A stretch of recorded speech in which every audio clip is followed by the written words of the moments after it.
Telangana capital news కి స్వాగతం. సిద్దిపేట జిల్లా బెజ్జంకి మండలం గూడెం గ్రామంలో ఎర్రటి ఎండను సైతం లెక్క చేయకుండా గూడెం గ్రామ దళితులు 40 రోజులు పూర్తి చేసుకున్నటువంటి గూడెం గ్రామ దళితుల నిరసన ఇప్పటి వరకు ఏ అధికారులు నాయకులు గతంలో ఉన్న ప్రభుత్వం ప్రస్తుతం ఉన్న ప్రభుత్వం స్పందించకపోవడం శోచనీయమని బాధితులు వాపోతున్నారు. తక్షణమే న్యాయం చేయాలని వారు డిమాండ్ చేస్తున్నారు. 16 కుటుంబాల దళిత బాధితులు మహంకాళి బాబు, మహంకాళి శ్రీనివాస్, మహంకాళి గౌరవ, మహంకాళి పోషవ, మహంకాళి బాలవ, మనసారం స్వప్న, మహంకాళి మల్లేశం, యాలల పరశురాములు పాల్గొన్నారు.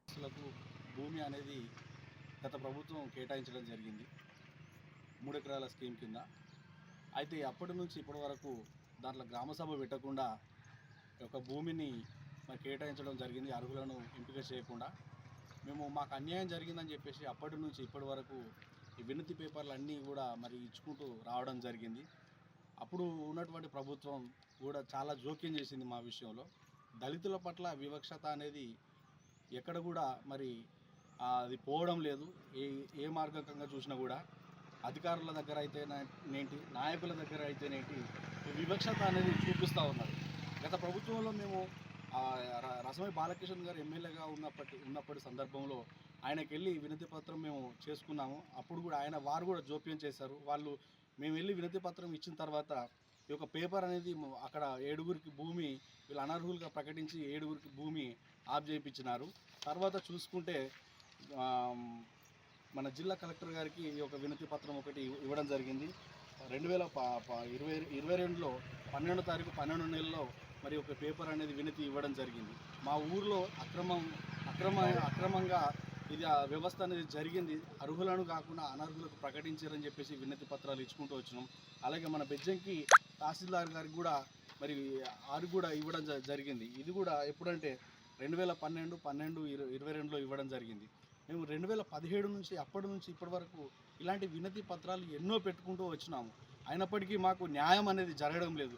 గత 18 రోజుల నుంచి ఇక్కడ నిరాహార దీక్ష చేస్తూ ఉంటే స్థానికంగా ఇప్పుడు ప్రస్తుతం ఉన్నటువంటి కవ్వంపల్లి సత్యనారాయణ గారు మా ముందు నుంచి వెళ్ళడం జరిగింది. మాకు ఎలాంటి స్పందన అనేది మీరు ఎందుకు ఇన్ని రోజుల నుంచి పోరాటం చేస్తున్నారని చెప్పేసి మాకు సరైన సమాధానం ఇంతవరకు మా దగ్గరకు కలిసి ఇచ్చిందైతే లేదు. ఎందుకు ఇంత మీరు కూడా ఒక దళితులే కదా అయ్యా కవ్వంపల్లి గారు, మా పట్ల ఎందుకు ఇంత వివక్షత చూపిస్తున్నారు, ఎందుకు మా పట్ల ఇంత జోప్యం చేస్తున్నారు, ఒకసారి మీరు ఆలోచన చేయవలసిన అవసరం ఉంది.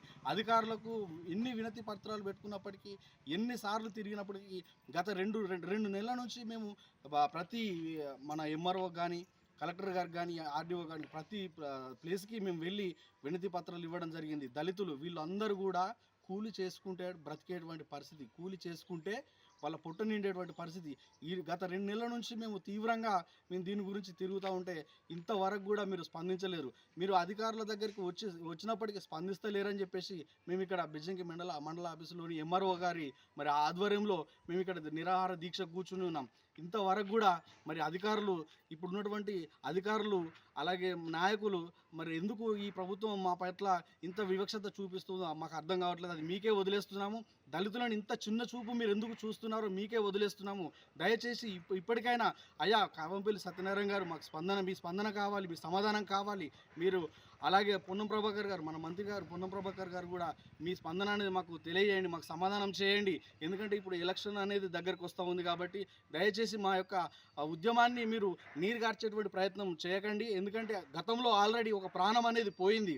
మరలా మా యొక్క గ్రామం నుంచి మా కుటుంబాలలో ఎవరికైనా ఏదైనా అది బాధ్యత మీరే వహించాల్సి వస్తుంది.